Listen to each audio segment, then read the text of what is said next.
Hello everyone, আসসালামু আলাইকুম। আজকে আমি আপনাদের সাথে ডিম তেলানি শেয়ার করব। তো এইটা উত্তরবঙ্গে খুবই প্রচলিত একটি রান্না।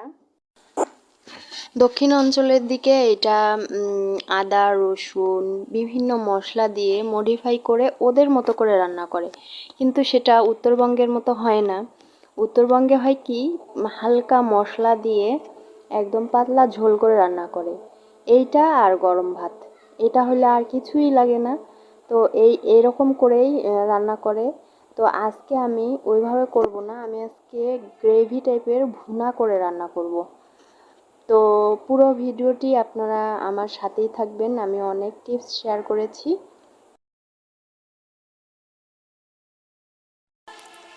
দর্শক, যদি রেসিপিটি এতটুকু ভালো লেগে থাকে তবে অবশ্যই একটি লাইক দিয়ে যাবেন এবং কমেন্ট করে যাবেন, আর সাবস্ক্রাইব করে পাশে থাকা বেল বাটনটি অল করে দিবেন।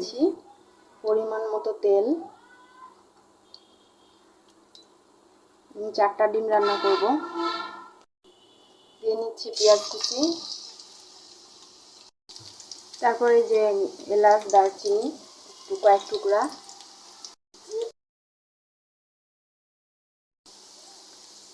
পেঁয়াজের ফ্লেভারটা বের হয়ে আসছে। এখন আমি দিচ্ছি এখানে পেঁয়াজ বাটা আর 2টা মরিচ একসাথে বেটে নিচ্ছি।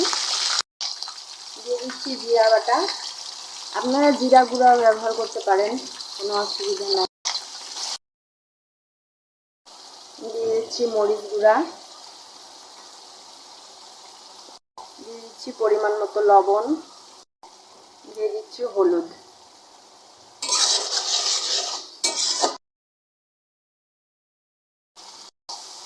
এখন আমি দিয়ে দিচ্ছি স্পেশাল মশলা। এটা আমি ভিডিওর মাঝখানে বলে দিব আমি এটা কি দিচ্ছি। এটা আমি একদম ভালো করে ভুনাই নিচ্ছি। এখন এটাতে আমি পানি দিয়ে নিচ্ছি। এটা একদম বলক ওঠা পর্যন্ত অপেক্ষা করব।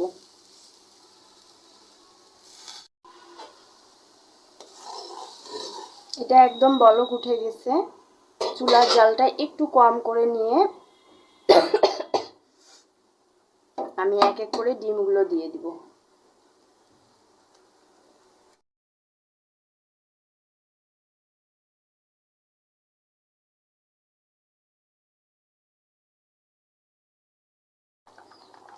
তো হয়ে গেছে, এগুলো আমি এখন একদম একটু ঢাকনা দিয়ে দমে রাখবো, তারপরে উল্টাই দিব। তো ডিমটা যখন একটু শক্ত হয়ে আসবে তখন আমরা এই খুন্তি দিয়ে একটু উল্টাই নিব।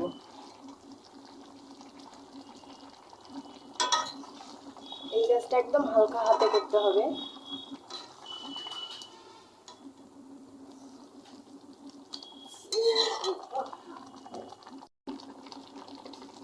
তো হয়ে গেছে, আমি এই যে এখানে কয়েকটা মরিচ দিয়ে একটু দমে রাখবো, এর ফ্লেভারটা আসবে। যেহেতু আমি এটা ঝোল করব না, আমি এটা ভুনা করব, গ্রেভি টাইপের ঝোল মানে থাকবে গ্রেভি। তো এটা আমি কিছুক্ষণ দমে রাখবো, দমে রাখলেই এটা গ্রেভি হয়ে যাবে। আর দর্শক, আমি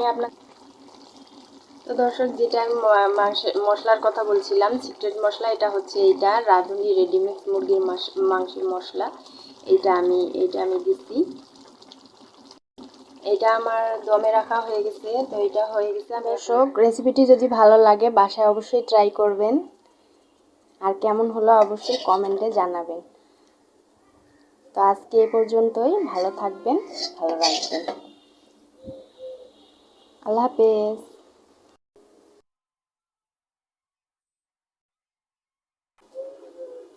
Thank you for watching.